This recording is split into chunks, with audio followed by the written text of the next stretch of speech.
नमस्कार दोस्तों, स्वागत है आपका स्टडी फॉर सिविल सर्विसेज में। फ्री वीडियो के लिए चैनल को तुरंत सब्सक्राइब कर लीजिए और नोटिफिकेशन को जरूर ऑन कर लेना। हमारा फ्री वाला टेलीग्राम ये वाला ग्रुप जरूर से जरूर ज्वाइन कर लीजिएगा।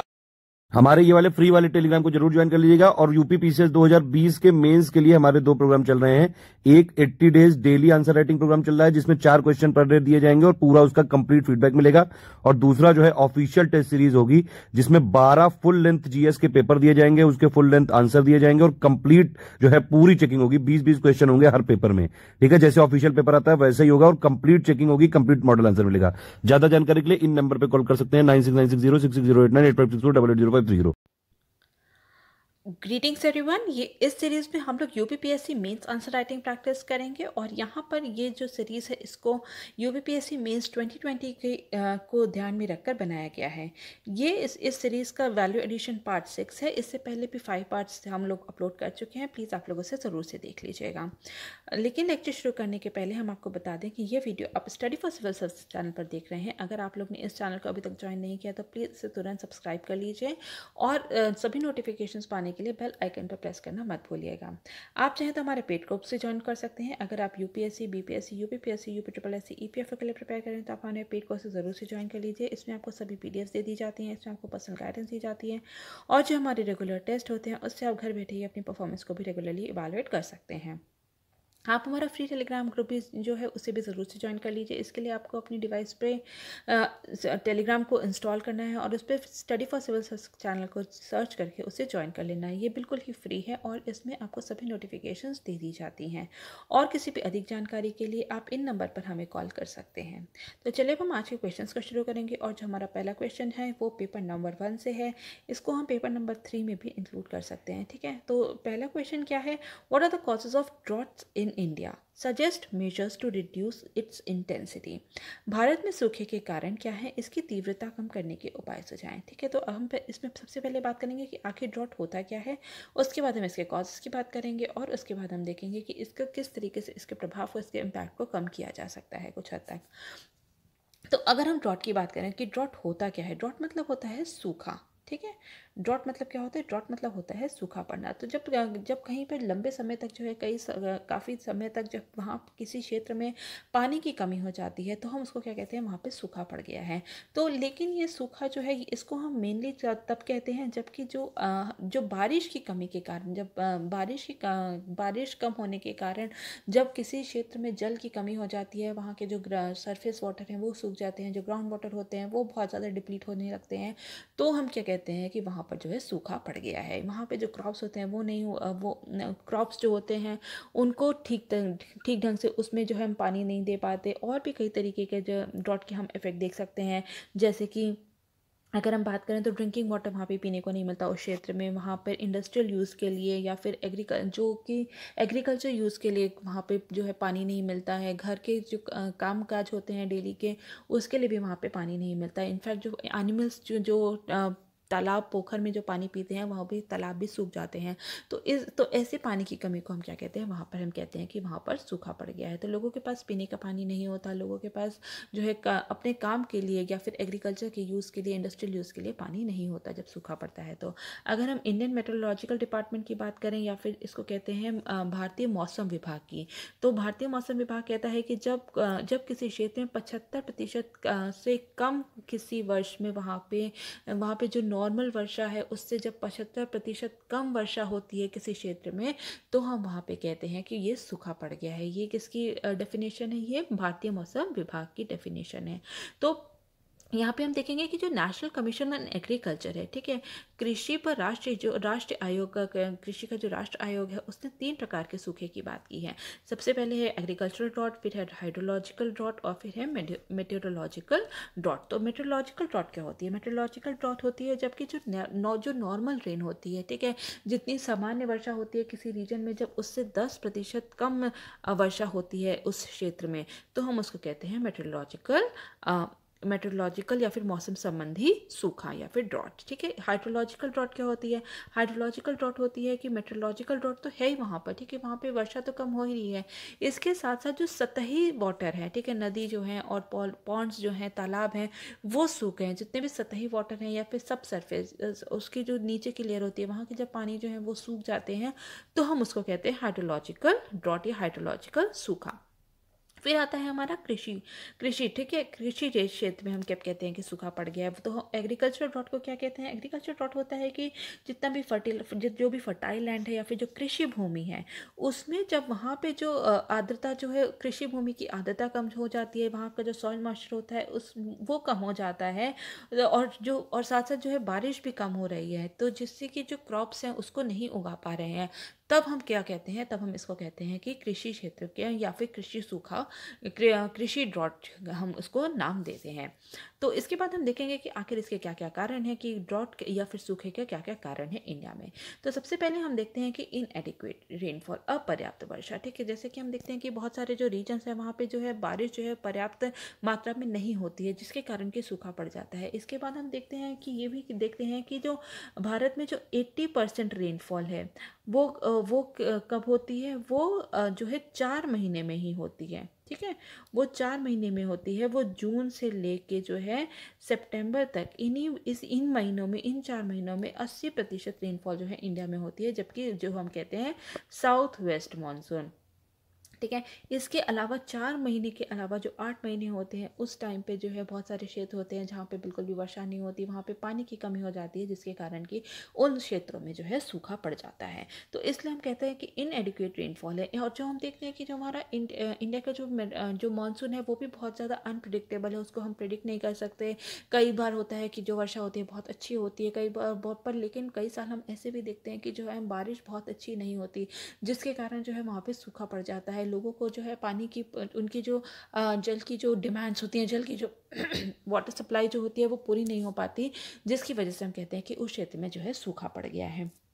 अनइवन रेनफॉल भी बहुत ज़्यादा हम देखते हैं कि, क्योंकि जो है कुछ रीजन ऐसे हैं जहाँ पर कि जो है जहाँ पर की रेनफॉल जो है होती नहीं है, जैसे राजस्थान हो गया, या फिर हम कह सकते हैं कि जो वेस्टर्न उत्तर प्रदेश है, पंजाब हरियाणा का जो साइड है, यहाँ पर जो है वर्षा बहुत कम होती है, और केरला महाराष्ट्र में यहाँ पर जो है यहाँ पर जो है वर्षा काफ़ी ज़्यादा होती है। नॉर्थ ईस्टर्न रीजन में वर्षा काफ़ी ज़्यादा होती है। तो जो अनइवन पैटर्न है, इसकी वजह से भी कुछ क्षेत्र में हम देखते हैं कि यहाँ पर जो है जहाँ पे जिन क्षेत्रों में जो है कम वर्षा होती है, वहाँ पर जो है सूखा पड़ने के ज़्यादा चांसेस होते हैं। जैसे कि हम देखते हैं कि गुजरात में, ठीक है, गुजरात में वर्ष 2011 में यहाँ पे सूखा पड़ा था। वो किस लिए? क्योंकि यहाँ पे जो रेनफॉल थी वो बहुत ही ज़्यादा स्कैंटी थी।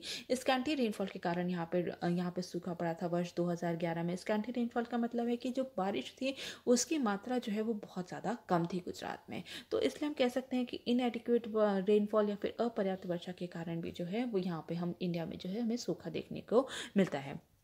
नेक्स्ट हम देखेंगे ब्रेक्स इन मानसून। मानसून में ब्रेक, कई बार हम देखते हैं कि कुछ दिन बारिश होती है, उसके बाद एक लंबे पीरियड तक जो है बारिश नहीं होती है। तो यहाँ पर जब हम देखते हैं कि जो इतना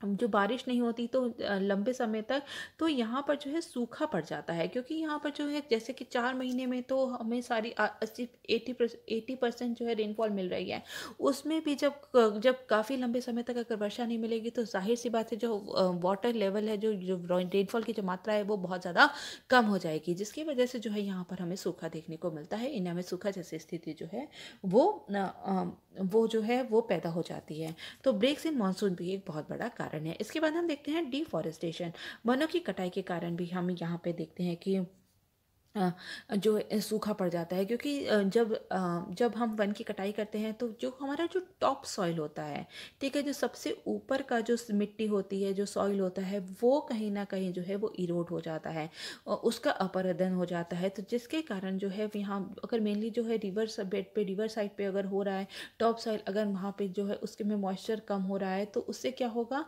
उससे भी सूखा जैसी स्थिति हो जाती है। ग्लोबल वार्मिंग, वैश्विक तापमान, अगर हम बात करें तो वैश्विक तापमान क्या होगा कि जब अगर वैश्विक तापमान ग्लोबल वार्मिंग बढ़ रही है, तापमान बढ़ रहा है, तो उससे क्या होगा, इवेपोरेशन जो है वो बहुत ज़्यादा होगा, पानी जो है वो भाप बन के जो है वो ऊपर चला जाएगा, तो जिसके कारण भी यहाँ पर जो है सूखा पड़ जाता है।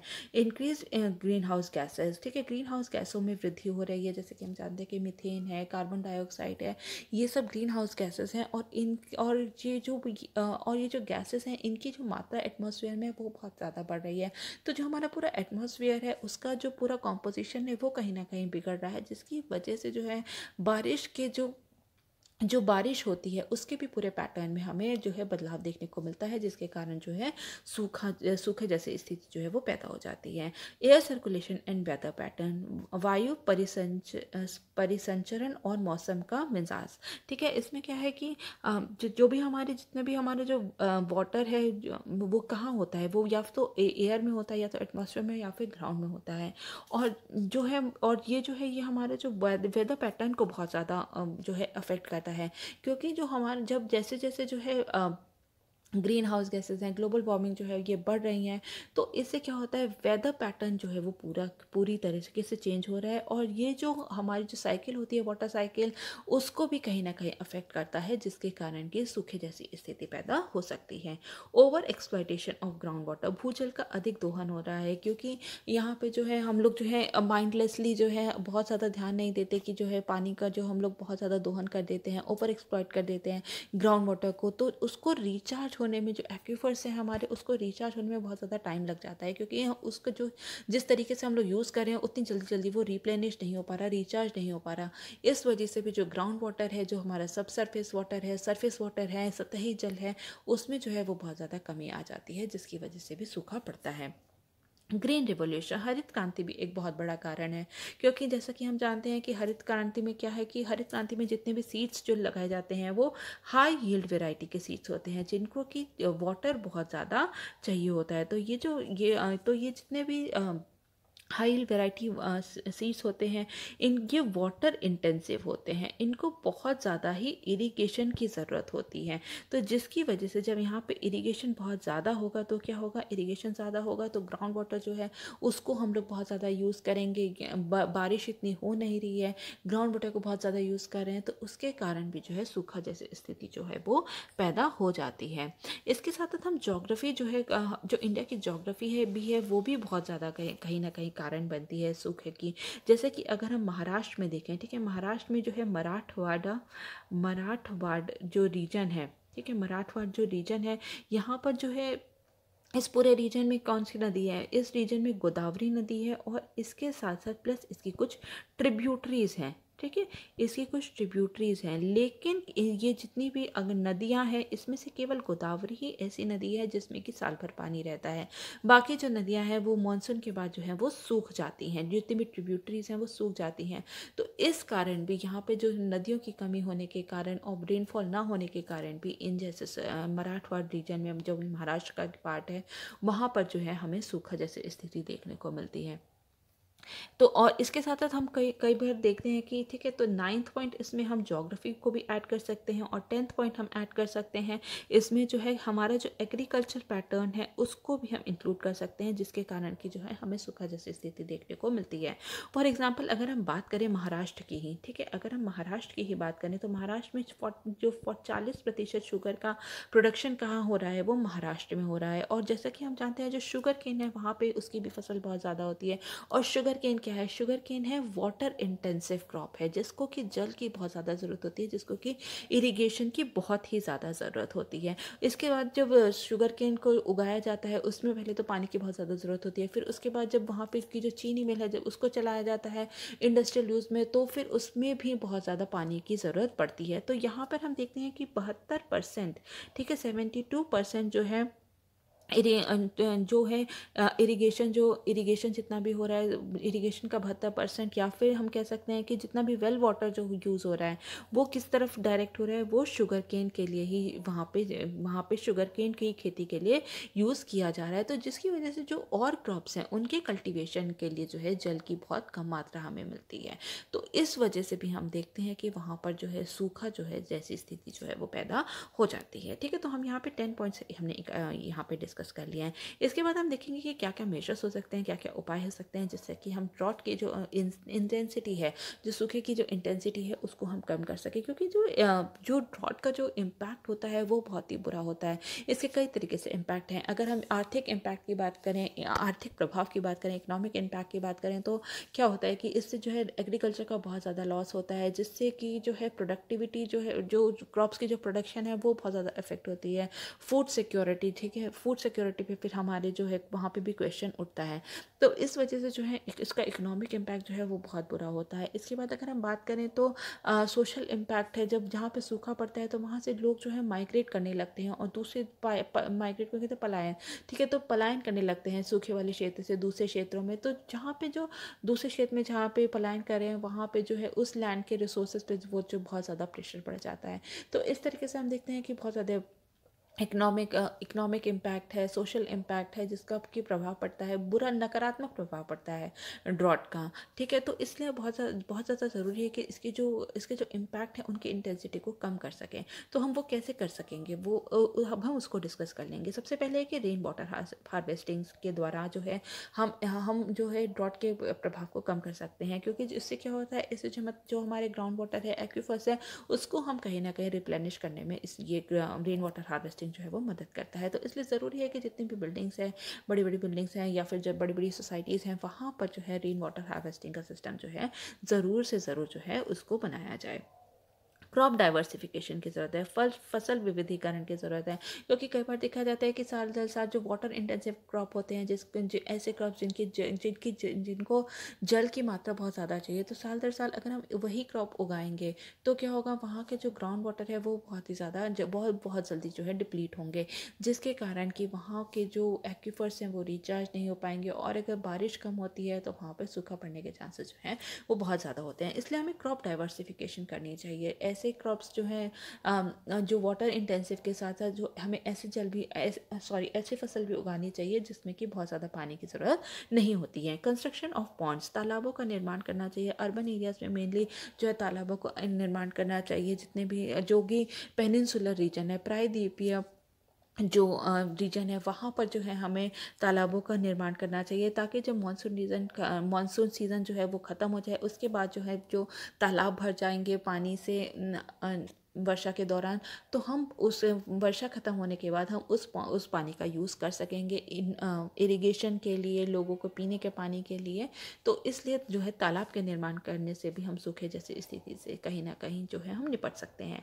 माइक्रो इरिगेशन टेक्निक्स जो है उसको यूज़ करना बहुत ज़रूरी है। सूक्ष्म सिंचाई तकनीक यूज़ करना बहुत ज़रूरी है, जैसे कि ड्रिप इरिगेशन हो गया, स्प्रिंकलर इरिगेशन हो गया, जिसमें कि जो है पानी जो है पानी की जो है बहुत ही जो हमें मतलब एडिक्वेट वाटर जितना चाहिए फसलों को पानी सिर्फ उतना ही इसमें दिया जाता है। तो इससे जो पानी का जो वेस्टेज होता है उसको कहीं ना कहीं हम लोग बहुत ज़्यादा कंट्रोल करते हैं।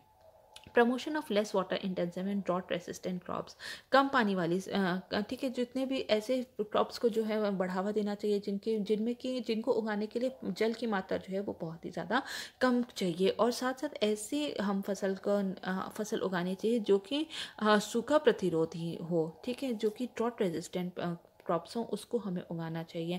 अब तो बहुत तरीके के राइस वेराइटीज़ भी ऐसी आ रही हैं जिसको कि पानी की मात्रा जो है वो बहुत ही ज़्यादा कम चाहिए। तो इस तरीके के अगर हम क्रॉप्स को बढ़ावा देंगे तो हम कहीं ना कहीं जो है यहाँ पे हम पानी को कंजर्व कर सकते हैं।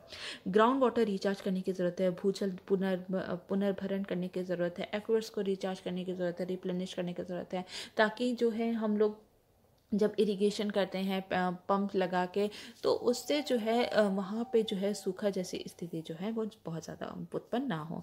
और अगर हम लॉन्ग टर्म की बात करें कि लॉन्ग टर्म मेजर्स कैसे होंगे, जैसे कि हमने पिछले वीडियो में बात की थी इंटर रिवर लिंकिंग प्रोजेक्ट जो है, ठीक है, इसके द्वारा भी जो है हम सूखा जैसी स्थिति से निपट सकते हैं, क्योंकि इसमें क्या है, इसमें कई सारी जो है नदियों को जोड़ा जा रहा है। हिमालयी नदी को जो है प्रायद्वीपीय नदी से जोड़ा जा रहा है, तो उससे क्या होगा, हिमालयी नदी जो होती है उसमें पूरे साल भर पानी रहता है, है, और उसको अगर हम प्रायद्वीपीय नदी से जोड़ देंगे तो वहाँ पे जो है जो या फिर ऐसी नदी से जोड़ देंगे जो कि वेस्टर्न रीजन में है, या फिर गुजरात के रीजन में है, वेस्टर्न रीजन में है, या फिर जो प्रायद्वीपीय रीजन में है वहाँ वाली नदियों से अगर हम जोड़ देंगे तो उसमें भी साल भर जो है पानी की स्थिति जो है वो बनी रहेगी, जिससे कि लोगों के आवश्यकताओं को पूरा किया जा सकता है, एग्रीकल्चर के लिए पूरा किया जा सकता है, लोगों के पीने के पानी की सप्लाई भी पूरी की जा सकती है। तो यहाँ पर जो है हम देखते हैं कि बहुत ज़्यादा ज़रूरी है कि वाटर कंजर्वेशन पे हम लोग बहुत ज़्यादा ध्यान दें सूखा से निपटने के लिए। ठीक है, इसके बाद हम लोग नेक्स्ट क्वेश्चन पे चलेंगे, और नेक्स्ट क्वेश्चन जो है वो है पेपर नंबर 2 से, और क्वेश्चन है in the light of recent controversies do you think the post of governor should be abolished. हालिया विवादों को देखते हुए क्या आपको लगता है कि राज्यपाल का पद समाप्त कर देना चाहिए। तो अब हम इस क्वेश्चन को यहाँ पर हम पूरा डिस्कस कर लेंगे।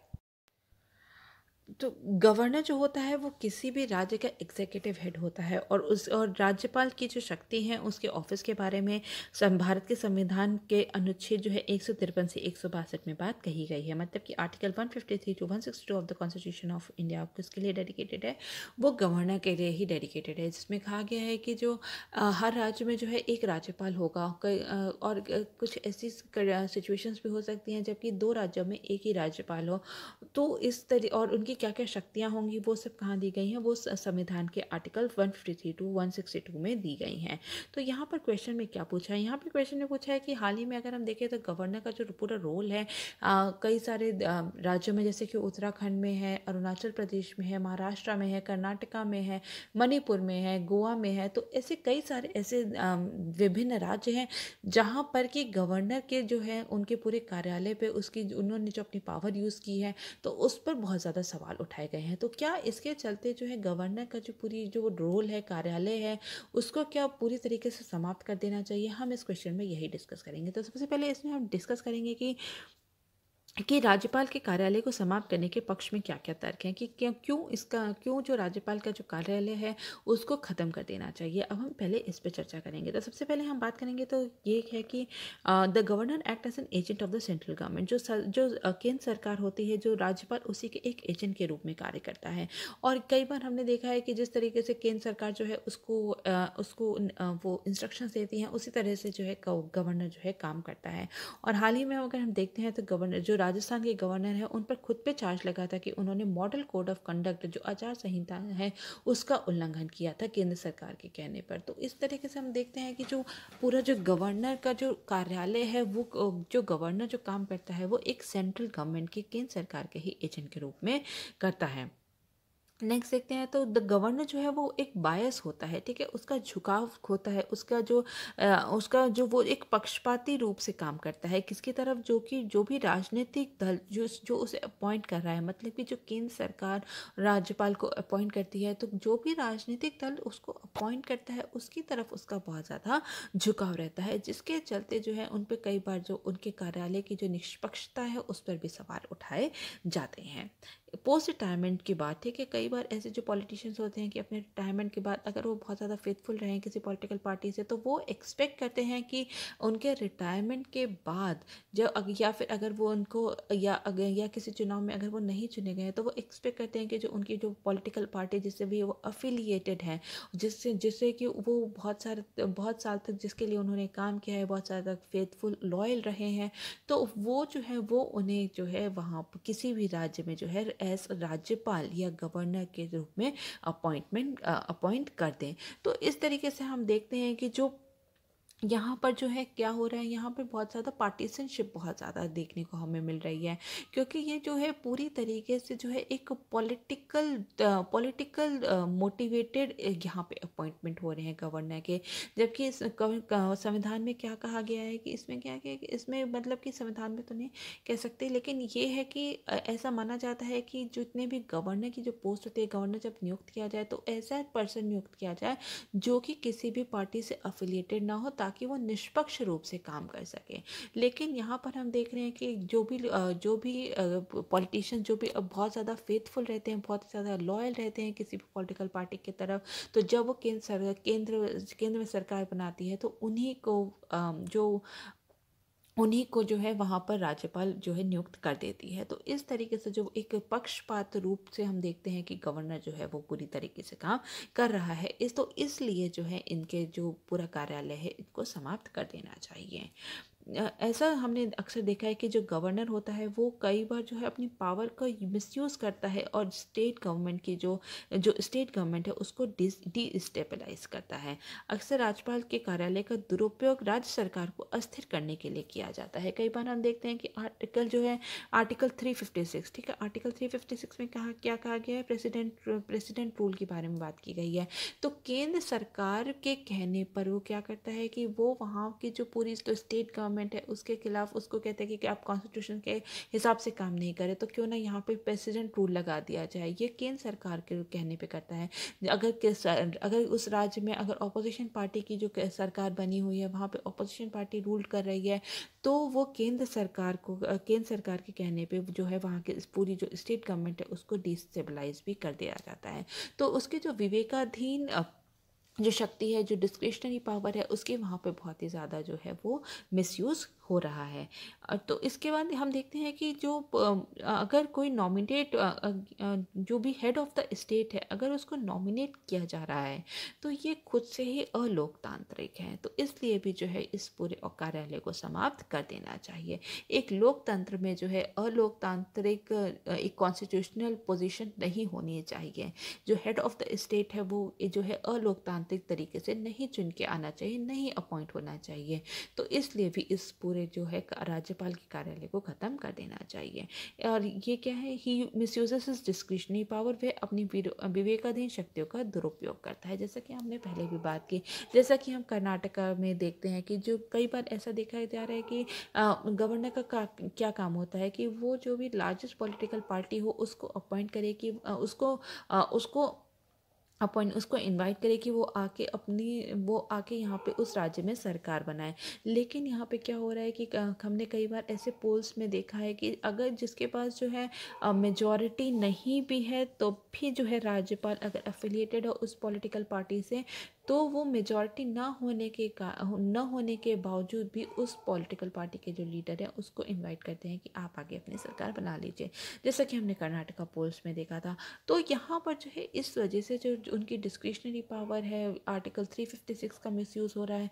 तो उस तरीके से हम देखते हैं कि अगर यहाँ पे मिसयूज़ हो रहा है किसी भी कॉन्स्टिट्यूशनल पोजीशन का तो यहाँ पर जो है उस कार्यालय को ख़त्म कर देना चाहिए।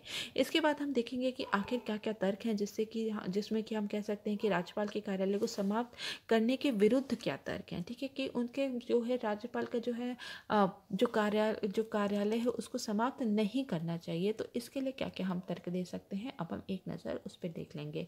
तो सबसे पहले ये है कि जो गवर्नर है वो लिंचपिन होता है, वो एक लिंचपिन की तरह काम करता है केंद्र सरकार और राज्य सरकार के बीच में।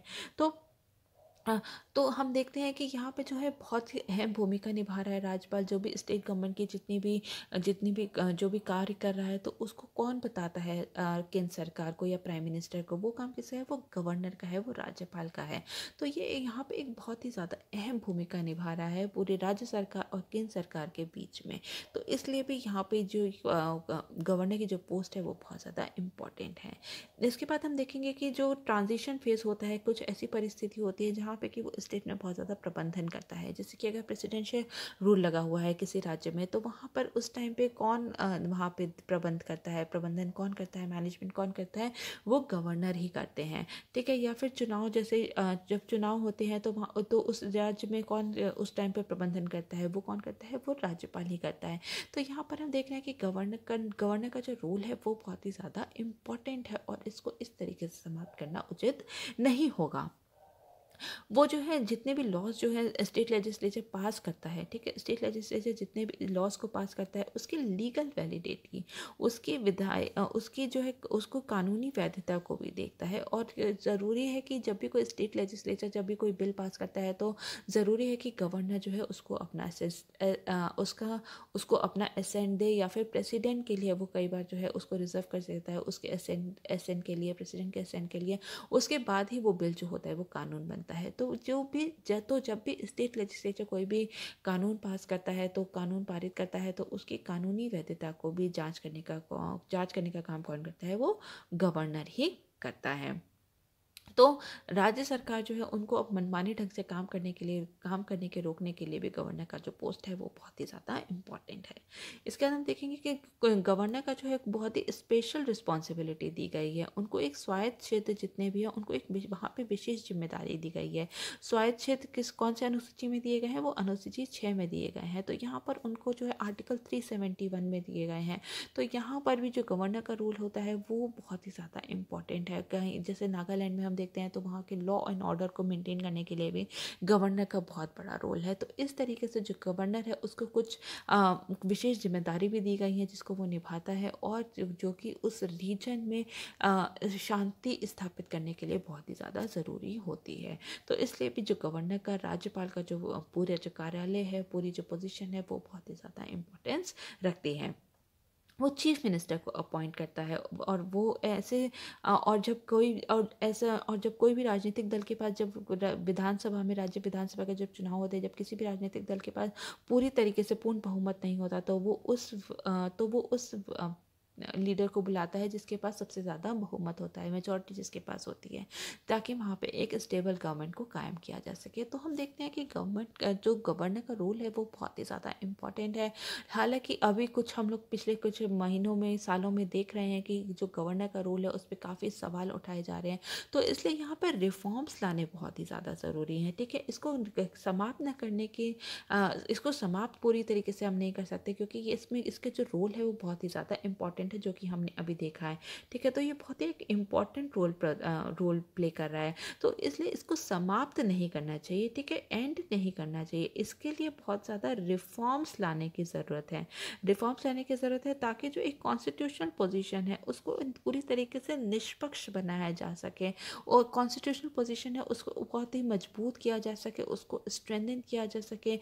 और इसके लिए ज़रूरी है कि जो सुप्रीम कोर्ट ने कहा था SR बोमई केस में कि ऐसा इंश्योर करना चाहिए कि जो गवर्नर है वो अपनी पावर का जो है मिसयूज़ ना कर सके, अपने जो उसकी विवेकाधीन शक्ति है उसका यूज़ ना किया जा सके। तो यहाँ पे हम SR बोमई केस का जो है यहाँ पे जिक्र कर सकते हैं कंक्लूजन में। इसके बाद हम देख सकते हैं कि जो सरकारिया कमीशन ने कहा था कि, ठीक है, सरकारिया कमीशन का हम कंक्लूजन में जिक्र कर सकते हैं। सरकारिया कमीशन ने कहा था कि जो आर्टिकल 356 है जो कि प्रेसिडेंट रूल से जो एसोसिएटेड है, इसको बहुत ही रेयर केस में ही यूज़ करना चाहिए। ठीक है, तो इसको बहुत ही ज़्यादा रेयर केस में यूज़ करना चाहिए। तो इस तरीके से जो है हम कहीं ना कहीं जो गवर्नर की जो विवेकाधीन शक्ति है उसको कहीं ना कहीं हम कंट्रोल कर रहे हैं और उसको मिसयूज़ होने से हम लोग रोक रहे हैं। पुंछी कमीशन ने कहा है कि जो आर्टिकल 355 है और 356 है इसको भी बहुत ज़्यादा अमेंड करने की ज़रूरत है। तो हम लोग जो कंक्लूजन में पुंछी कमीशन का भी जो है यहाँ पर हम जिक्र कर सकते हैं। उन्होंने बोला था कि आर्टिकल 355 और 356 को अमेंड करने की ज़रूरत है और इसको जो है इस तरीके से करना चाहिए ताकि जो काम है ये स्टेट के, किसी भी राज्य के इंटरेस्ट में करें, ना कि केंद्र सरकार के इशारों पे इसका काम किया जाए 355 और 356 आर्टिकल के अंतर्गत। और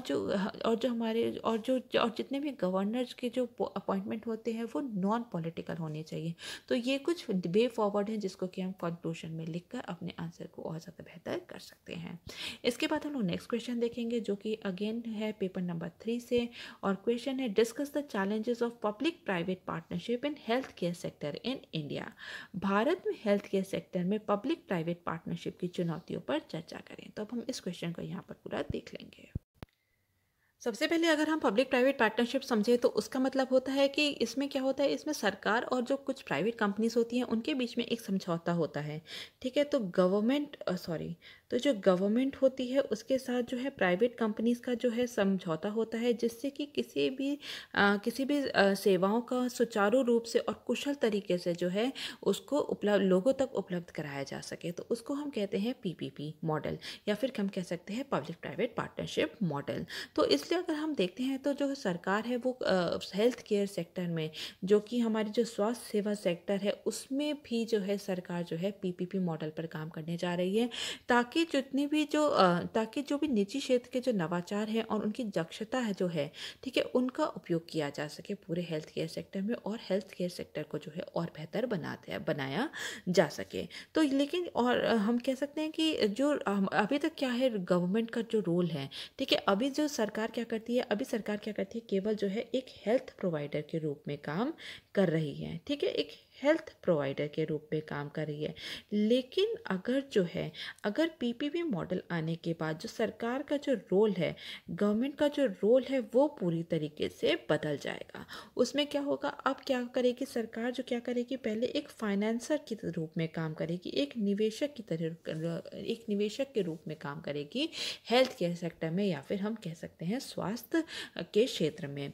इसके बाद हम देखते हैं कि जो सरकार है वो एक हेल्थ केयर इंश्योरेंस प्रोवाइडर की तरह काम करेगी प्राइवेट हॉस्पिटल में, ठीक है, जितने भी प्राइवेट हॉस्पिटल हैं उसमें लोगों के लिए जो है इंश्योरेंस की तरह काम करेगी, लोगों को इंश्योरेंस की सुविधा उपलब्ध कराएगी प्राइवेट हॉस्पिटल में, ताकि जितने भी लोग हैं वो जाके प्राइवेट हॉस्पिटल में अपना अच्छे से अच्छा इलाज करा सकें। जैसे कि हम देखते हैं पीएम प्रधानमंत्री जन आरोग्य अभियान में, या फिर वो जो जन आरोग्य अभियान है, उसमें हम देखते हैं कि जो है लोगों को जो है सरकार जो है वो एक इंश्योरेंस प्रोवाइड कराती है, ताकि वो किसी भी हॉस्पिटल में जाके अपना इलाज अच्छे से करा सकते हैं। इसके साथ हम देखते हैं कि जो जितने भी जो विलेज लेवल पे जो प्राइमरी हेल्थ सेंटर होते हैं, उसके भी प्रबंधन का काम जो है किसको देगी, वो प्राइवेट सेक्टर को देगी।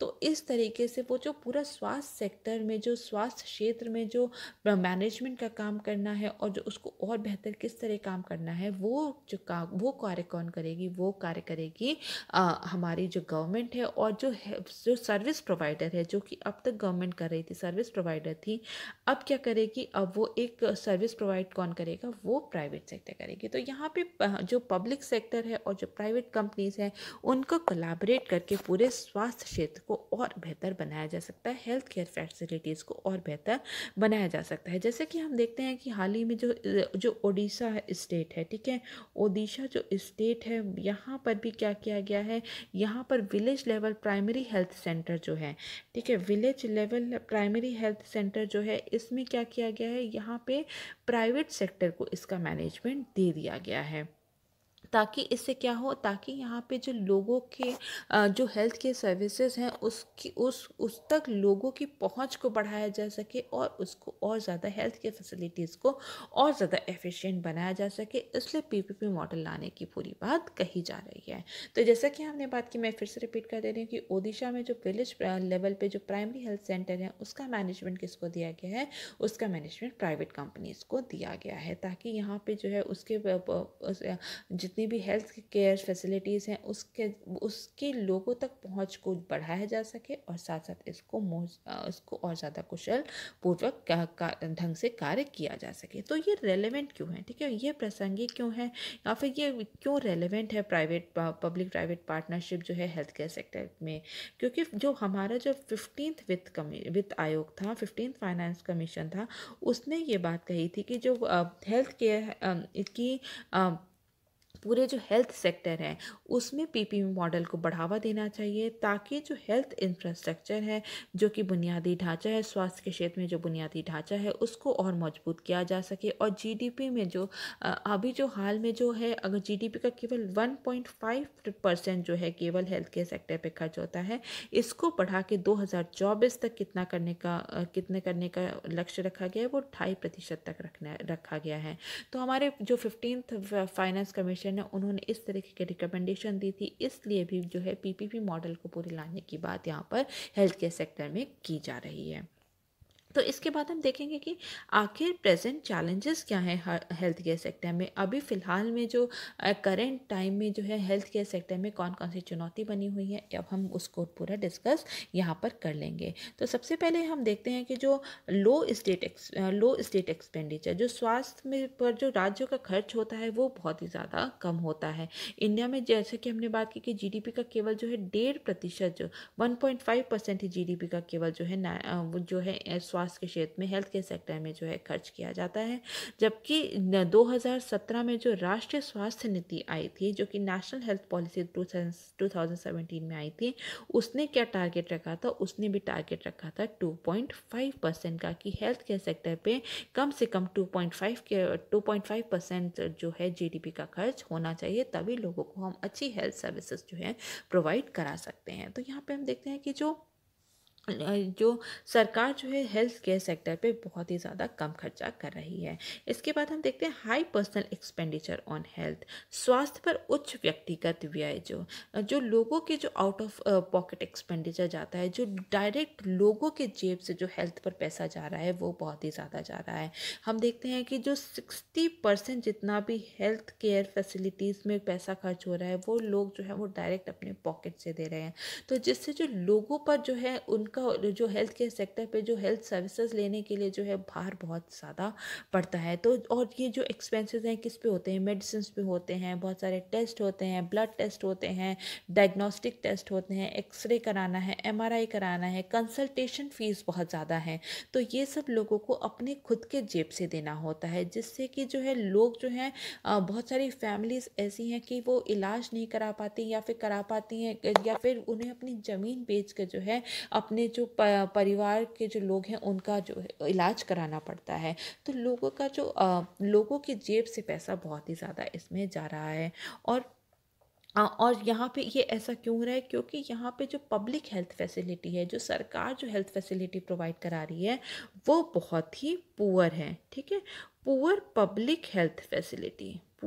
हेल्थ फैसिलिटीज़ की वजह से जो है लोगों को जो है प्राइवेट हॉस्पिटल्स का रुख करना पड़ता है, जहाँ पे कि जो फीस है, जो डायग्नोस्टिक टेस्ट होते हैं, जो मेडिसिन होती हैं, वो बहुत ही ज़्यादा महंगी होती हैं। तो लोगों का व्यय जो है वो बहुत ज़्यादा बढ़ जाता है। और इसके साथ साथ हम देखते हैं जो इंश्योरेंस सेक्टर है, वो भी बहुत ज़्यादा इंडिया में जो है उसका भी बहुत ज़्यादा विकास नहीं हुआ है। इसकी वजह से भी लोगों का जो है पर्सनल एक्सपेंडिचर जो है वो बहुत ज़्यादा होता है हेल्थ सेक्टर में। इसके बाद हम देखते हैं लैक ऑफ क्वालिटी सर्विसेज, गुणवत्ता सेवाओं का भी बहुत ज़्यादा अभाव है यहाँ पे इंडिया में। अगर हम बात करें तो जो हॉस्पिटल्स हैं वो मोस्टली कहाँ पर हैं? वो टियर 1 और टियर 2 सिटीज़ में ही या ज़्यादातर लोकेटेड हैं। टियर 1 एंड टियर 2 सिटीज़ में ही लोकेटेड हैं। और जितने भी क्वालिफाइड डॉक्टर्स हैं वो रूरल एरियाज़ में जाकर काम करना ही नहीं चाहते, जिसकी वजह से जो विलेज एरिया में या फिर जो ग्रामीण क्षेत्र है, वहाँ पर जो हेल्थ फैसिलिटीज़ हैं वो बहुत ज़्यादा अच्छी नहीं है। हालांकि अब जो है यहाँ पे एमबीबीएस में भी ये कर दिया गया है कि जो आप इंटर्नशिप करते हैं वो आपको रूरल एरियाज़ में भी करनी होती है। तो इस तरीके से हम स्वास्थ्य क्षेत्र को जो है वो बहुत ज़्यादा उसको अच्छा बनाने की कोशिश कर रहे हैं, लेकिन इंडिया में जो है अभी भी बहुत ज़्यादा इस पर काम नहीं किया गया है। इसके बाद हम देखते हैं लैक ऑफ अफोर्डेबिलिटी। ठीक है, लोगों के सामर्थ्य की कमी है, क्योंकि यहाँ पर जैसे कि हमने ये बात की कि लोग के इस पर खर्चा बहुत ज़्यादा होता है। जो प्राइवेट हॉस्पिटल्स हैं वो क्या करती हैं? वो ज़्यादातर क्या करते हैं? सेकेंडरी और टर्शरी केयर में ज़्यादा हैं।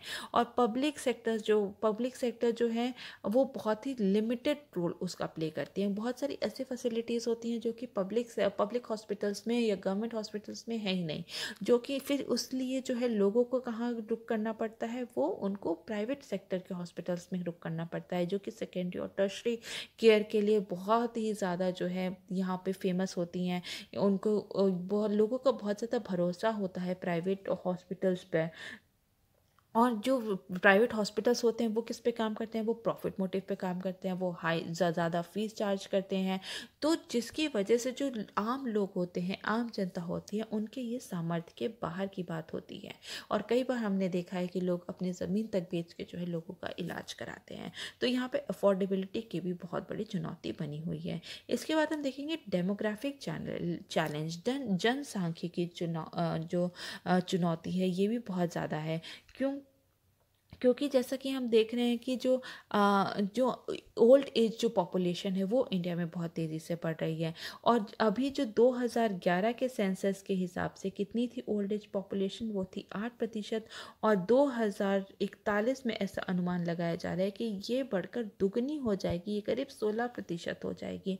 और इसके लिए जैसा कि हम लोग जानते हैं कि जो ओल्ड एज पीपल होते हैं उनको ज़्यादा हेल्थ केयर की ज़रूरत होती है। तो यहाँ पर जो है यहाँ पर इंडिया में जो है बहुत ज़्यादा जो है पब्लिक सेक्टर के हॉस्पिटल्स नहीं है अच्छे, तो यहाँ पर भी जो है हेल्थ केयर सेक्टर ये भी एक बहुत बड़ी चुनौती यहाँ पर बना हुआ है। जितना भी हेल्थ केयर एक्सपेंडिचर हो रहा है उसका 80% जितना भी हेल्थ केयर एक्सपेंडिचर हो रहा है उसका 80% कहाँ हो रहा है, उसका 80% हो रहा है प्राइवेट सेक्टर में, ठीक है, प्राइवेट सेक्टर में हो रहा है, और 20% कहाँ हो रहा है, वो गवर्नमेंट में हो रहा है। तो हम यहाँ देखते हैं कि जो एक्सपेंडिचर भी जो लोग ज़्यादा कर रहे हैं वो प्राइवेट में कर रहे हैं, क्योंकि उन लोग का जो है यहाँ पे बेटर क्वालिफाइड डॉक्टर्स जो हैं वो अवेलेबल हैं। तो इस वजह से भी जो है जो जितने भी लोग हैं वो प्राइवेट सेक्टर्स की तरफ रुख करते हैं कि इलाज कराने के लिए। और ऐसा देखा जाता है कि जो 58% हॉस्पिटल्स ऐसे हैं जो कि प्राइवेट ओनरशिप वाले हैं, उसमें इंडिया के 81% डॉक्टर्स जो हैं वो एब्सॉर्ब्ड हैं। तो हम देखते हैं कि जो डॉक्टर्स होते हैं वो भी प्रेफर करते हैं कि किसी प्राइवेट हॉस्पिटल्स के साथ ही एसोसिएट होने के लिए, क्योंकि यहाँ पे पब्लिक जितनी भी गवर्नमेंट पब्लिक हॉस्पिटल्स जो हैं वहाँ पे एक तो इंफ्रास्ट्रक्चर बहुत ज़्यादा अच्छा नहीं है, वहाँ के जो पेमेंट्स हैं वहाँ पे भी वो भी अच्छी नहीं है, और जितने भी हॉस्पिटल्स में जो डॉक्टर होते हैं उन्होंने भी अपने प्राइवेट क्लिनिक खोल रखे हैं, क्योंकि वो लोग जो है वो प्रॉफिट मोटिव पे बहुत ज़्यादा काम करते हैं।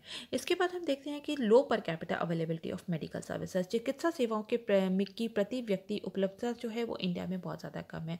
अगर हम आंकड़ों से समझें तो यहाँ पर हम देखते हैं कि जो इंडिया है वहाँ पर प्रति 1000 व्यक्ति जो है नंबर ऑफ डॉक्टर्स कितने अवेलेबल हैं, वो केवल 3.4 अवेलेबल हैं। यही चाइना की अगर हम बात करें तो वो प्रति 1000 व्यक्ति पे जो है नंबर ऑफ डॉक्टर 18 अवेलेबल है, और इटली पे जो है 41 अवेलेबल हैं।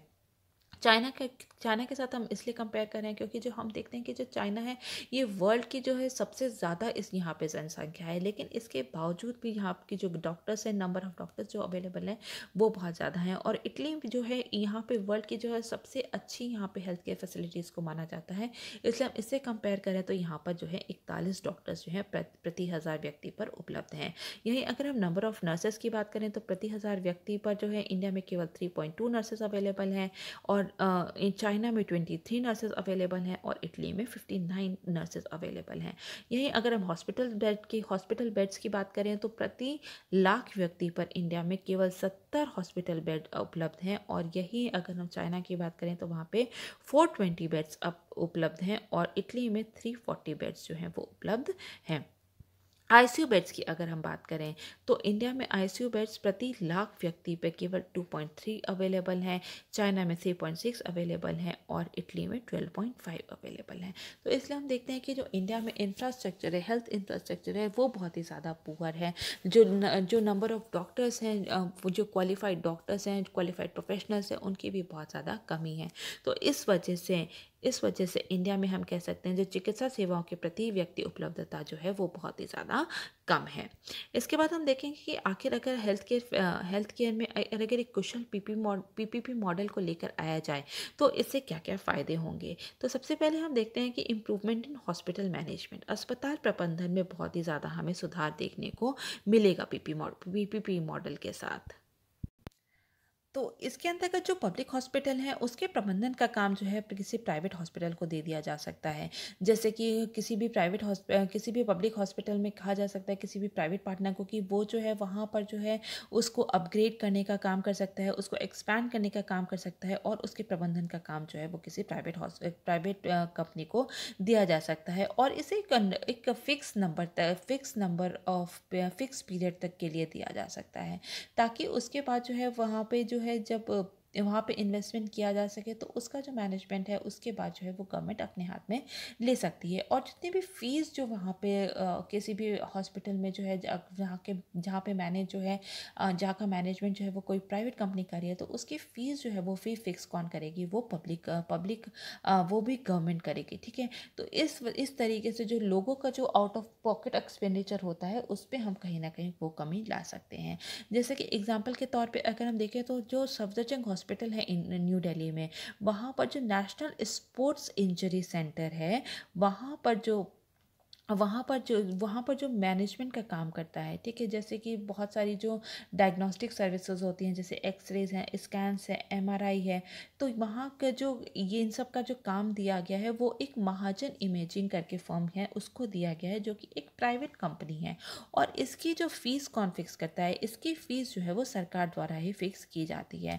तो यहाँ पर हम देखते हैं कि ये पीपीपी मॉडल का बहुत ही अच्छा एग्जाम्पल है, जहाँ की जो जो पब्लिक हॉस्पिटल है, पब्लिक गवर्नमेंट हॉस्पिटल्स जो हैं, वहाँ का जो मैनेजमेंट है कुछ सर्विसेज प्रोवाइडर्स की, उसको कौन मैनेज कर रहा है, वो प्राइवेट प्लेयर्स कर रहे हैं। और लेकिन उसके जो फीस कंट्रोल कौन कर रहा है, वो सरकार द्वारा ही की जा रही है, ताकि लोगों को कम पैसों में अच्छी सुविधाएं जो है वो उपलब्ध कराई जा सकें।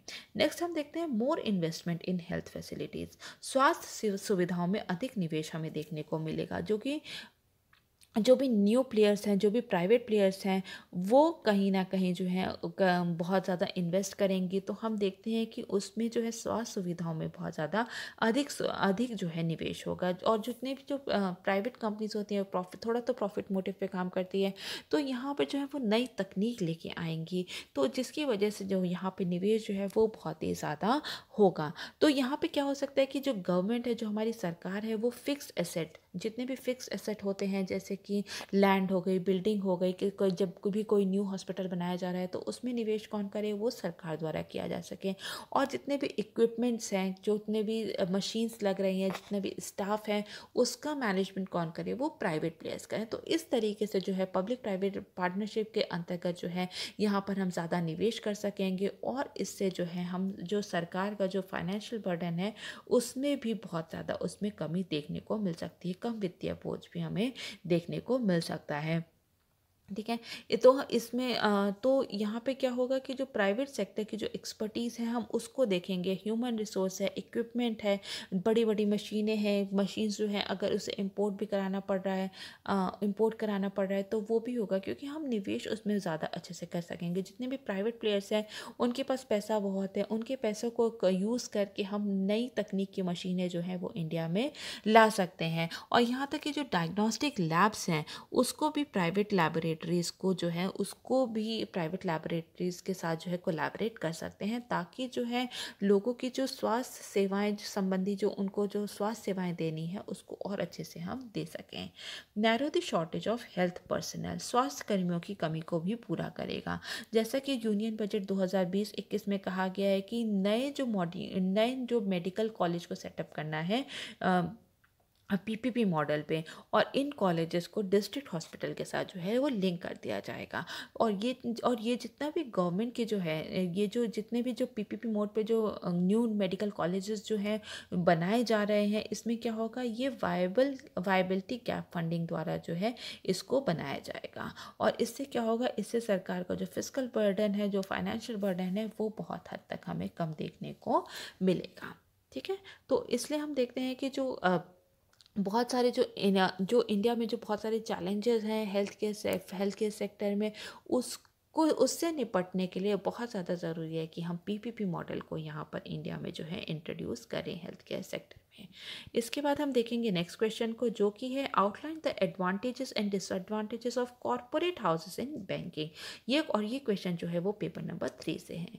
तो अगर हम हिंदी में बात करें तो बैंकिंग में कॉर्पोरेट घरानों के स्वामित्व के फायदे और नुकसान बताइए। तो हम यहाँ पे इस क्वेश्चन को पूरा डिस्कस कर लेंगे।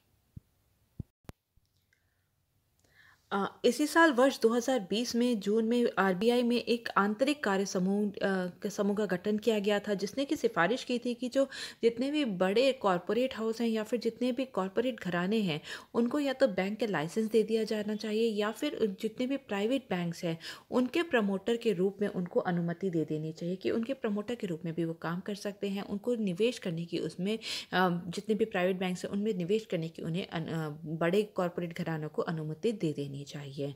तो और उन्होंने ये भी कहा था कि जितने भी प्राइवेट सेक्टर बैंक्स हैं, ठीक है, उसमें जो भी निजी क्षेत्र के जो बैंक है उसमें जितने भी कॉरपोरेट हाउसेस जो भी इन्वेस्ट करेंगे उनको जो है non operative finance holding company structure के तहत ही जो है इसके अंतर्गत ही वो उसके निवेश कर पाएंगे। इसका मतलब है कि जो निजी क्षेत्र के बैंकों को गैर सहकारी वित्त होल्डिंग कंपनी संरचना के रूप में स्थापित किया जाना चाहिए, जिससे कि जो जितनी भी प्राइवेट बैंक है उनके ओनरशिप मतलब कि स्वामित्व को और जो मैनेजमेंट करते हैं प्रबंधन का कार्य को अलग अलग रखा जा सके। तो ठीक है, तो ओनरशिप और मैनेजमेंट को बिल्कुल अलग रखने के लिए ही इस जो non operative finance holding company structure का जो है यहाँ पर जो है इंट्रोड्यूस करना चाहिए, ताकि जो उसका ओनरशिप है और जो मैनेजमेंट है मतलब कि स्वामित्व और प्रबंधन को अलग अलग रखा जा सके प्राइवेट बैंक्स का।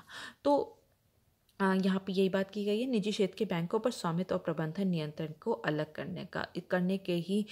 करने की नीयत से जो है NOFHC की जो है संरचना की बात यहाँ पर कही गई है। तो यहाँ पर हम देखेंगे कि आखिर लार्ज कॉरपोरेट हाउस जो है उसकी डेफिनेशन क्या है।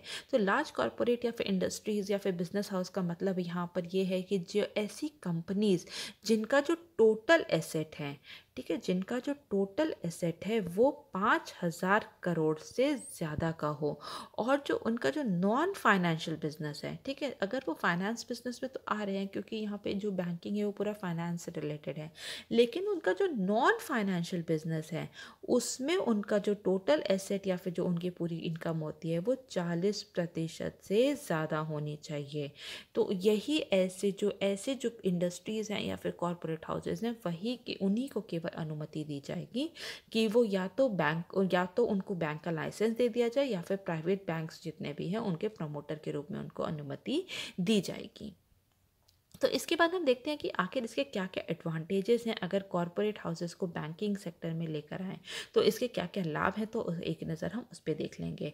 तो जैसे कि हम जानते हैं कि जैसे कि जब भी किसी प्राइवेट प्लेयर को लेकर आया जाता है तो प्राइवेट प्लेयर के पास हम जानते हैं कि वहाँ पर जितने भी प्राइवेट कंपनीज़ हैं बड़े जो कि 5,000 करोड़ से ज़्यादा की जिनके पास एसेट है, तो हम जानते हैं कि वो उनके पास पैसा तो बहुत है।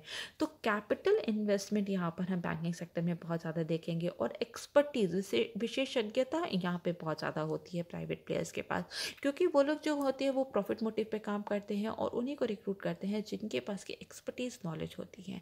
तो जब भी जैसे हमने लास्ट क्वेश्चन में डिस्कस किया था कि हेल्थ केयर सेक्टर में अगर हम पीपी मॉडल पे लेकर आए तो जो प्राइवेट प्लेयर्स हैं उनकी वो इन्वेस्टमेंट लेके आएंगे वो और अपनी एक्सपर्टीज़ लेके आएंगे। इसी तरह हम बैंकिंग सेक्टर में भी देखते हैं कि यहाँ पे कैपिटल इन्वेस्टमेंट बहुत ज़्यादा होगा बैंकिंग सेक्टर में, और वो लोग साथ में अपनी विशेषज्ञता या फिर एक्सपर्टीज़ भी लेकर आएंगे, तो जिससे कि जो पूरा बैंकिंग मॉडल है, बैंकिंग सिस्टम है, उसको इम्प्रूव करने में हमें मदद मिलेगी। नेक्स्ट हम देखेंगे improve the credit to GDP ratio and push for an investment driven model. मतलब कि क्रेडिट टू जीडीपी जो अनुपात है उसमें और ज़्यादा सुधार आएगा। क्रेडिट टू जीडीपी अनुपात क्या होता है कि जीडीपी का कितना हिस्सा जो है वो लोन के रूप में दिया जा रहा है। जो अगर लोन के रूप में दिया जाता है तो उससे ये पता चलता है कि हमारे जो इंडिया है या फिर हमारे जो देश है उसमें बहुत ज़्यादा जो है इन्वेस्टमेंट को या फिर निवेश देने की जो है बहुत ही ज़्यादा प्रवृत्ति है, उसको बहुत ही ज़्यादा बढ़ावा दिया जा रहा है निवेश करने को किसी भी बिजनेस मॉडल में। तो इस वजह से हम देखते हैं कि जिस देश में निवेश ज़्यादा होता है वहाँ पर जो है इकोनॉमी जो है ज़्यादा ग्रो करती है, क्योंकि जब निवेश हो रहा है तो वहाँ पे बिजनेस ग्रो करेगा अलग अलग तरीके, तो वहाँ पे इकोनॉमिक ग्रोथ इकोनॉमिक डेवलपमेंट भी बहुत ज़्यादा होंगे। तो इसलिए जो है ये अगर यहाँ पर जो है बहुत ज़्यादा इन्वेस्टमेंट होगा तो उससे क्या होगा, क्रेडिट टू जीडीपी रेशियो भी हमें बढ़ाने में बहुत ज़्यादा मदद मिलेगी। और क्रेडिट टू जीडीपी रेशियो अगर बढ़ेगा तो उससे क्या होगा, उससे जो है हमारा इन्वेस्टमेंट भी बहुत ज़्यादा बढ़ेगा। इन्वेस्टमेंट बढ़ेगा तो हमारा इकोनॉमिक ग्रोथ और इकोनॉमिक डेवलपमेंट हमें देखने को मिलेगा, मतलब कि हमें आर्थिक प्रगति देखने को यहाँ पर इंडिया में मिलेगी। नेक्स्ट हम देखते हैं कि जो गवर्नमेंट की जो मोनोपोली है अब तक बहुत ज़्यादा बैंकिंग सेक्टर में वो कहीं ना कहीं बहुत ज़्यादा कम हो जाएगा। बैंकिंग क्षेत्र में जो सरकार का एकाधिकार है वो कम होगा, और यहाँ पर जो है पूरे बैंकिंग क्षेत्र में जो है यहाँ पे कंपटीशन बहुत ज़्यादा बढ़ जाएगा, जिससे कि हम देखते हैं कि यहाँ पर जो है जब कंपटीशन बढ़ेगा तो यहाँ की जो एफिशिएंसी है पूरे बैंकिंग सेक्टर की वो और ज़्यादा बढ़ सकेगी। जैसे कि हमने देखा है कि जब टेलीकॉम सेक्टर में और एविएशन सेक्टर में जब यहाँ पे प्राइवेट प्लेयर्स को इंट्रोड्यूस किया गया था तो उसके बाद यहाँ पे एफिशिएंसी को देखते हैं तो बहुत ज़्यादा इनकी एफिशिएंसी जो है वो बहुत ज़्यादा बढ़ गई है। कंपटीशन के चलते जो है एफिशिएंसी बहुत ज़्यादा बढ़ गई है। जैसे कि हम जानते हैं कि पहले जो टेलीकॉम सेक्टर में पहले कौन से प्लेयर्स थे, BSNL और MTNL थे, लेकिन उसके बाद MTNL, आइडिया, वोडाफोन, बहुत तरीके जो प्राइवेट प्लेयर्स हैं उसको लेकर आए हैं, जिससे कि क्या है, जिससे कि यहाँ पे टेलीकॉम सेक्टर की जो एफिशिएंसी है वो बहुत ज़्यादा बढ़ गई है और जो गवर्नमेंट की जो मोनोपोली है, जो एकाधिकार है, वो बहुत ज़्यादा कम हो गया है। ऐसे एविएशन सेक्टर में भी हम देखते हैं कि एविएशन सेक्टर में पहले क्या था कि पहले केवल एयर इंडिया थी, उसके बाद कई सारी जो प्राइवेट कंपनीज़ हैं उसको लॉन्च किया गया, जैसे कि इंडिगो है, स्पाइस जेट है, इन सबको लेकर आया गया, जिससे कि यहाँ पे एफिशिएंसी और कंपटीशन जो है वो बहुत ज़्यादा बढ़ गया है और गवर्नमेंट का जो एकाधिकार था पूरे सेक्टर में वो बहुत ज़्यादा कम हो गया है। कंपटीशन बहुत ज़्यादा बढ़ेगा, जिससे कि जो है यहाँ पे जो है एफिशिएंट इसको और ज़्यादा यहाँ पे जो पूरे सेक्टर में हमें बहुत ज़्यादा एफिशिएंसी देखने को मिलेगी। बैंकिंग क्षेत्र में प्रतिस्पर्धा बढ़ेगी और इससे जो है अधिक कुशल जो है वो बनाया जा सकेगा पूरे बैंकिंग सेक्टर को। ठीक है। Help in development of large size banks which can not cater to the growing credit needs in the country. बड़े बैंकों के विकास में मदद करेगा जो देश में बढ़ते ऋण जरूरतों को पूरा कर सकते हैं। यहाँ पर हम देखते हैं कि जो इंडिया में जो है बहुत सारे ऐसे बिजनेस मॉडल्स हैं जिनको कि यहाँ पे फॉर्मल क्रेडिट की बहुत ज़्यादा कमी होती है। तो इसलिए यहाँ पर जो लार्ज साइज बैंक हैं, जब बड़े साइज़ के बैंक होंगे तो वो लोगों की क्रेडिट नीड को भी पूरा कर सकेंगे। जैसा कि इंडिया जो है वो 5 ट्रिलियन डॉलर की इकोनॉमी का सपना देख रहा है, तो इसके लिए जो है यहाँ पे क्रेडिट की ग्रोइंग नीड्स बहुत ज़्यादा हैं। लोगों को ज़रूरी है कि लोगों के पास पैसा हो, फॉर्मल क्रेडिट उन्हें मिलना बहुत ज़्यादा ज़रूरी है। नई बिजनेस खड़ा करने के लिए लोग अपने लाइफस्टाइल को इम्प्रूव करने के लिए, गाड़ी खरीदने के लिए, एजुकेशन के लिए बहुत तरीके का लोन लेते हैं। तो इस तरह की नीड्स को केटर करने के लिए ज़रूरी है कि लार्ज साइज बैंक्स हो और यहाँ पर जो प्राइवेट फर्म्स जो हैं, अगर जो बड़े बड़े कॉरपोरेट हाउसेस हैं, अगर वो निवेश करेंगे तो ज़्यादा से ज़्यादा लोगों को लोन दिया जा सकेगा और वो नए बिजनेस मॉडल को या फिर अपने लाइफस्टाइल को और बेहतर बनाने के लिए जो है उस क्रेडिट को यूज़ करके जो है वो, और अल्टीमेटली इसका फ़ायदा किसको होगा? अल्टीमेटली इसका फ़ायदा जो है हम भारतीय अर्थव्यवस्था को ही होगा। तो इसलिए भी बहुत ज़्यादा ज़रूरी है कि जो कॉरपोरेट हाउसेज हैं उसको बैंकिंग सेक्टर में इंट्रोड्यूस करने की जो है अनुमति दे दी जाए।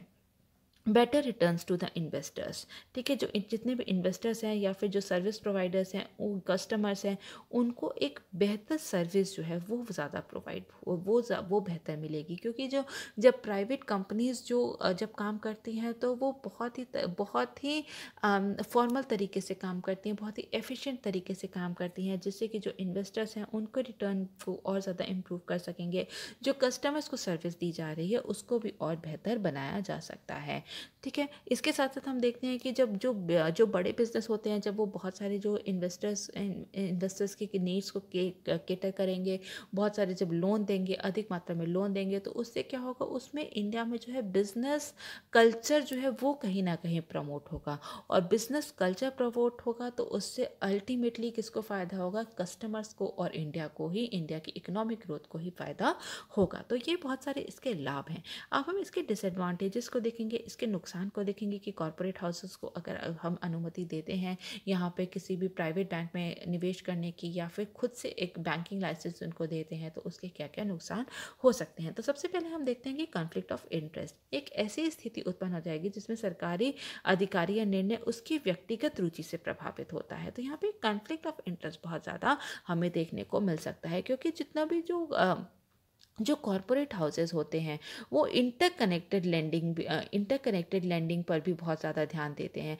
इंटरकनेक्टेड लैंडिंग होता है कि जितनी भी जो खुद के बिजनेस, जितने भी जो उनके एंसिलरी बिजनेस हैं या फिर जो उनके और कोई बिजनेस है, एक कॉरपोरेट हाउसेस के जैसे कई सारे बिजनेस हो गए, ठीक है, तो इन्होंने यहाँ पे एक बैंकिंग सेक्टर अपना लगाया, तो ये अपने ही जितनी भी इनकी और फर्म्स हैं इनको जो है बहुत ज़्यादा जो है ये हो सकता है कि इन्हीं को ये ज़्यादा से ज़्यादा लोन दें, इन्हीं को ज़्यादा से ज़्यादा क्रेडिट दें। तो यहाँ पर जो पूरा जो इंटरेस्ट है ये एक कॉन्फ्लिक्ट ऑफ इंटरेस्ट जैसी स्थिति जो है वो उत्पन्न हो रही है। या फिर जो इतने भी इनके जो सप्लायर्स हैं, इन बिजनेस जो है जो इनसे जुड़े हुए हैं, उनके जो है यहाँ पे जो है लोन दे, उनके क्रेडिट को केटर करें। तो यहाँ पे जो इनका जो कॉन्फ्लिक्ट ऑफ इंटरेस्ट है ऐसी स्थिति भी उत्पन्न हो सकती है। अगर हम हम इसको कहते हैं इंटरकनेक्टेड लैंडिंग, कि जो उतना भी उनके बिजनेस से कनेक्टेड है उन्हीं के ऊपर, उन्हीं को लैंडिंग पे वो लोग ज़्यादा ध्यान दें। तो इससे क्या होगा, इससे जो प्रायोरिटी सेक्टर लैंडिंग है जो कि हमारी सरकार ने की है, कि प्रायोरिटी सेक्टर लैंडिंग है जो कि एग्रीकल्चर सेक्टर है, एमएसएमई सेक्टर को जो लोन देना है वो कहीं ना कहीं अफेक्ट होगा, और जो बिजनेस, जो बड़े बिजनेस हैं उन्हीं को लोन दे के वही बढ़ेंगे। तो इससे कहीं ना कहीं जो इनकम इनइक्वालिटी है वो भी इंडिया में बढ़ती हमें दिखेगी। इसके बाद हम देखते हैं वॉलेटाइल इकोनॉमी या फिर अस्थिर अर्थव्यवस्था। इसमें क्या है कि जैसे कि हम देखते हैं कि जो इंडिया की इकोनॉमी थी, जो जब ग्लोबल फाइनेंशियल क्राइसिस आया था 2017-18 में, 2008 में, तो क्या हुआ था, इंडिया की जो अर्थव्यवस्था थी वो, उस पर ज़्यादा वो जो है नकारात्मक प्रभाव हमें देखने को नहीं मिला था। क्यों? क्योंकि यहाँ का जो बैंकिंग सेक्टर है वो किसके हाथ में था, वो यहाँ पे जो है गवर्नमेंट के हाथ में था, जिसकी वजह से यहाँ पर जो है ग्लोबल फाइनेंशियल क्राइसिस का हमें असर जो है बहुत ज़्यादा कम देखने को मिला था। लेकिन जो इतने भी प्राइवेट बैंक्स होते हैं वो जो होते हैं वो मार्केट सिचुएशन के से ही चलते हैं, जो मार्केट से बहुत ज़्यादा प्रभावित होते हैं, ग्लोबली मार्केट से बहुत ज़्यादा प्रभावित होते हैं।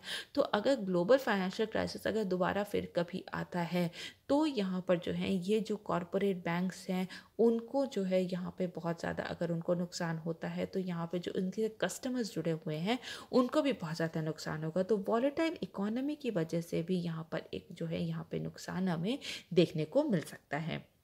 रेगुलेटरी इशू, विनियामक मुद्दे भी बहुत ज़्यादा हैं। जैसे कि हम देखते हैं कि yes bank, Lakshmi Vilas bank है, उनके हमें बहुत ज़्यादा जो है वीकनेसेस देखने को मिली हैं कॉरपोरेट गवर्नेंस में, सुपरविजन में, वो किस तरह से बैंक को रेगुलेट करते हैं।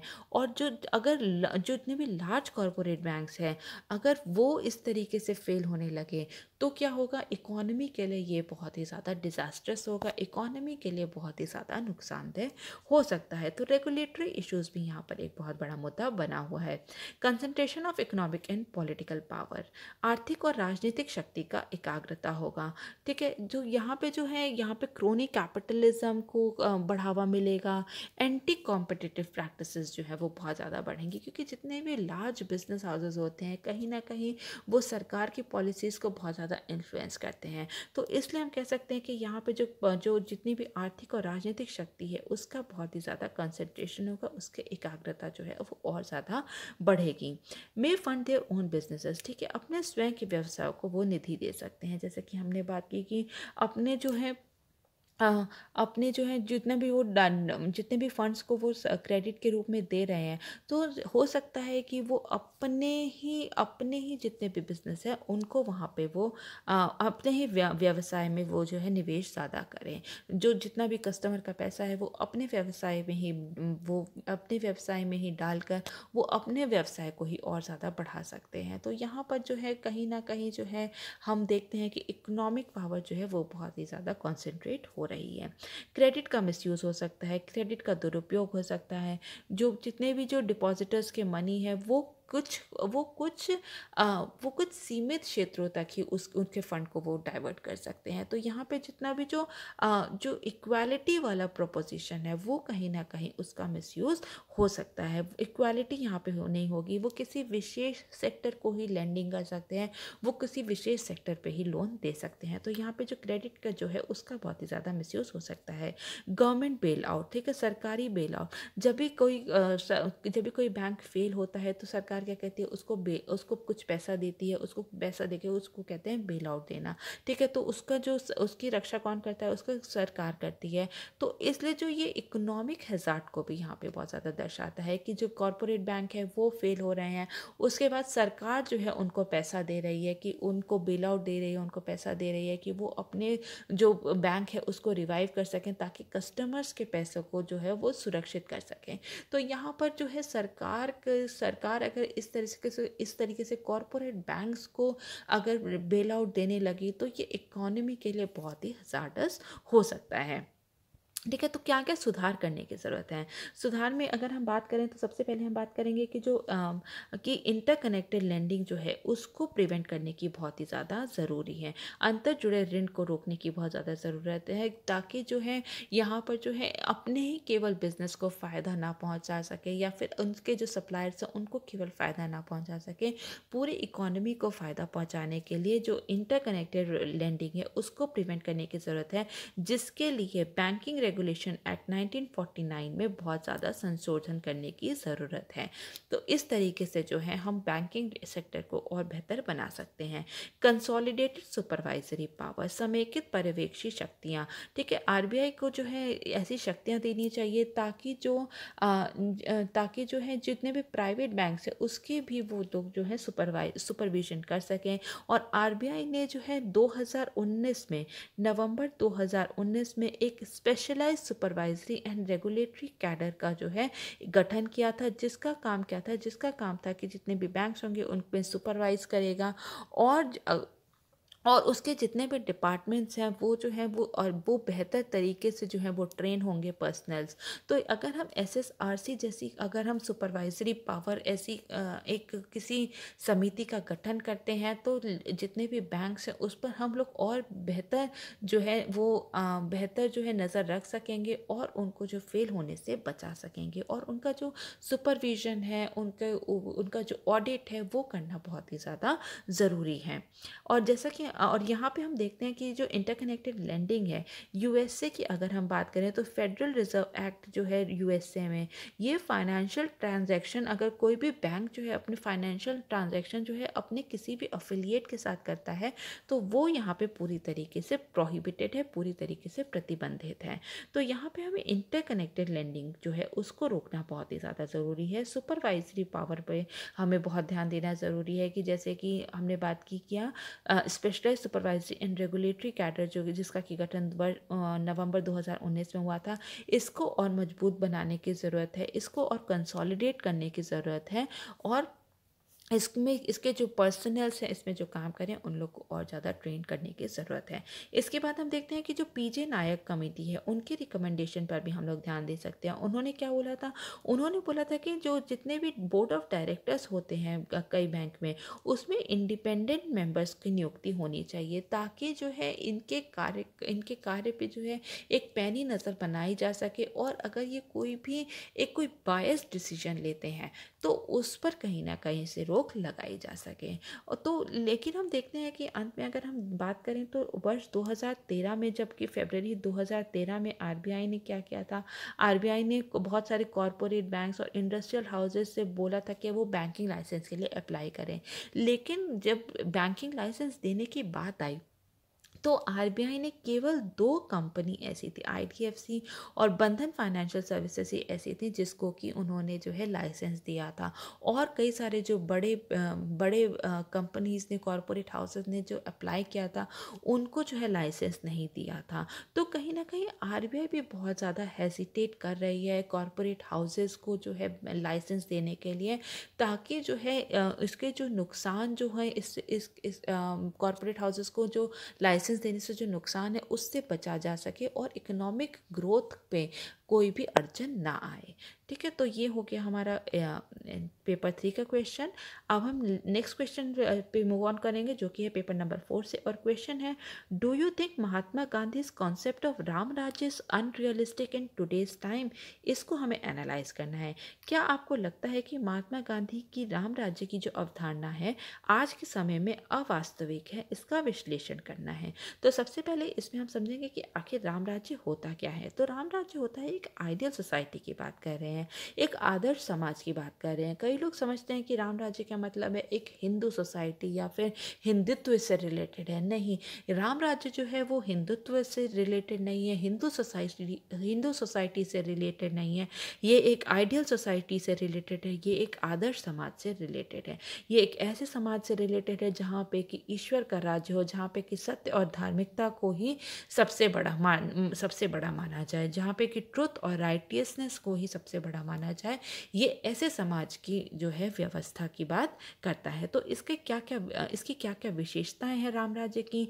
तो सबसे पहले हम बात करेंगे कि इक्वल राइट, समान अधिकार, सबके समान अधिकार की बात की जाती है राम राज्य में। अमीर और गरीब के बीच में कोई फासला नहीं माना जाता है। जो फैसिलिटीज़ किसी अमीर को प्रोवाइड कराई जा रही है, वही फैसिलिटीज़ किसी पुअर को भी प्रोवाइड कराई जा रही है। तो सबका अधिकार जो है वो समान होना चाहिए। यही राम राज्य की एक मतलब ये भी राम राज्य की एक विशेषता है। नो वॉर और वायलेंस, जो राम राज्य होता है, जो एक आइडियल सोसाइटी होती है, उसमें युद्ध और हिंसा की कोई भी जगह नहीं होती है। सोवरेनिटी होनी चाहिए, नैतिकता के आधार पर जो ही किसी राज्य की जो है संप्रभुता को हमें डिफाइन करना चाहिए। ठीक है, परिभाषित किसका संप्रभुता को किस तरीके से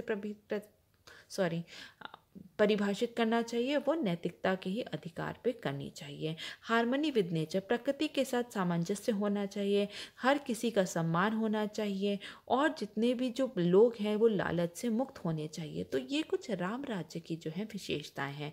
तो अब अगर हम प्रेजेंट सोसाइटी की बात करें, गांधी के विचार की अगर हम प्रेजेंट सोसाइटी की बात करें तो उसको देखें तो गांधी जी ने किसकी बात की थी? गांधी जी ने बात की थी स्वदेशी की। उन्होंने स्वदेशी की बात की थी कि जो भी जितना भी सामान बन रहा है वो अपने राज्य में बनना चाहिए, ताकि इकोनॉमिक ग्रोथ हो सके। और अगर हम आज के समय की बात करें तो हमारी जो सरकार है वो बहुत सारी ऐसी स्कीम्स लेके आई है जो कि स्वदेशी को बहुत ज़्यादा बढ़ावा देती है, जैसे कि वोकल फॉर लोकल है, मेक इन इंडिया है। तो इससे जो हम कह सकते हैं कि जो गांधी के जो प्रिंसिपल्स है, गांधी जी ने जिस पर बात की थी, वो आज भी हम उस पर इम्प्लीमेंट कर रहे हैं। उन्होंने क्लीनलीनेस पे बहुत ज़्यादा ध्यान दिया था, बहुत ज़्यादा जोर दिया था क्लीनलीनेस पे। और हम देखते हैं कि वर्ष 2015 में अक्टूबर में उन्हीं के जन्मदिन पर भारत सरकार ने स्वच्छ भारत अभियान जो है उसको लॉन्च किया था। तो यहाँ पर हम देखते हैं कि हम जो गांधीयन प्रिंसिपल्स को ही आधार बना के जो है हम यहाँ पर इंडिया में जो काम कर रहे हैं और इंडिया को जो है प्रगति की ओर पे ले जा रहे हैं। ट्रस्टीशिप की बात की थी उन्होंने। ट्रस्टीशिप का मतलब होता है कि जो अमीर के जो है वो उनकी जिम्मेदारी होती है, नैतिक जिम्मेदारी होती है कि जो भी गरीब लोग हैं यहाँ पे, जो इंडिया में जो मार्जिनलाइज सेक्शन के जो लोग हैं, उनका ध्यान कौन रखे? उनका ध्यान अमीर लोग रखें। तो यहाँ पे हम देखते हैं कि जो प्रोग्रेसिव टैक्सेस हैं, जिसमें कि जितने भी अमीर होते हैं उनसे टैक्सेस लेके, और उनसे जो टैक्सेस ली जाती है उससे किसको सुविधाएं प्रोवाइड कराई जाती हैं? गरीब लोगों को प्रोवाइड कराई जाती हैं। तो इंडिया में जो ट्रस्टीशिप का जो कॉन्सेप्ट है उसको भी बहुत अच्छे से इम्प्लीमेंट किया जा रहा है प्रगतिशील कर के रूप में। सत्याग्रह पर बात की थी। सत्याग्रह के लिए बात की थी, fight for our own right without inflicting injuries to others. ठीक है, सत्याग्रह का मतलब होता है दूसरों को चोट पहुंचाए बिना ही अपने अधिकारों के लिए लड़ना। तो हम देखते हैं कि यहाँ पर जैसे कि अभी फार्मर्स जो है यहाँ पे दिल्ली में बैठे हुए हैं, वो अपने राइट्स के लिए जो है वो किसी को बिना नुकसान पहुंचाए जो है यहाँ पे 1 महीने से बैठे हुए हैं और अपने राइट्स के लिए लड़ रहे हैं। तो यहाँ पर हम देखते हैं कि सत्याग्रह का कॉन्सेप्ट भी आज के ज़माने में, आज के टाइम में जो है यहाँ पर जो है बहुत बहुत तरीके से फ्रूटफुल साबित हो रहा है। इसी तरीके से हम देखें तो अन्ना हजारे जी ने भी आज से कुछ साल पहले इंडिया में दिल्ली में रामलीला ग्राउंड में जो है यहाँ पे सत्याग्रह का यूज़ किया था, जिसके बाद जो है वह यहाँ पर इंडिया में लोकपाल और लोक आयुक्त का जो है ऑफिस का गठन किया गया था। सर्वोदय पे बात की जाती है, अपलिफ्टमेंट फॉर ऑल की बात की जाती है, सभी के उत्थान की बात की जाती है। सरकार द्वारा बहुत सारी वेलफेयर स्कीम्स चलाई जाती हैं जिससे कि जो मार्जिनलाइज सेक्शन है उनका भी उत्थान किया जा सके, उनको भी अपलिफ्ट किया जा सके। सेक्युलरिज्म पे बात करते हैं, धर्मनिरपेक्षता पे बात करते हैं। जैसे कि हम इंडिया में जानते हैं कि यूनिटी इन डाइवर्सिटी है, यहाँ पर सभी धर्म के लोग जो हैं आपस में मिलजुल के रह रहे हैं, सभी तरीके से जो है फेस्टिवल्स को सेलिब्रेट किया जा रहा है। तो यहाँ पे सेक्युलरिज्म का कॉन्सेप्ट भी जो है यहाँ पे हम कहेंगे कि वैलिड है। ट्रूथ एंड नॉन वायलेंस, सत्य और अहिंसा के पे जो है ये केवल इंडिया में नहीं, यहाँ पे कि पूरे ग्लोबल लेवल पे सत्य और अहिंसा की जो बात है उसको बहुत ही ज़्यादा सराहा जाता है। तो हम ये कह सकते हैं कि जो गांधी जी के कॉन्सेप्ट्स हैं, गांधी जी ने जो एक आइडियल स्टेट देखा है, राम राज्य की जो कल्पना की थी, वो आज के भी ज़माने में जो है है मुमकिन है अलग अलग तरीके से, जो कि यहाँ पे हमने बहुत सारे एग्जाम्पल्स के थ्रू देख लिया है। ठीक है, तो that is all for now. Thank you so very much.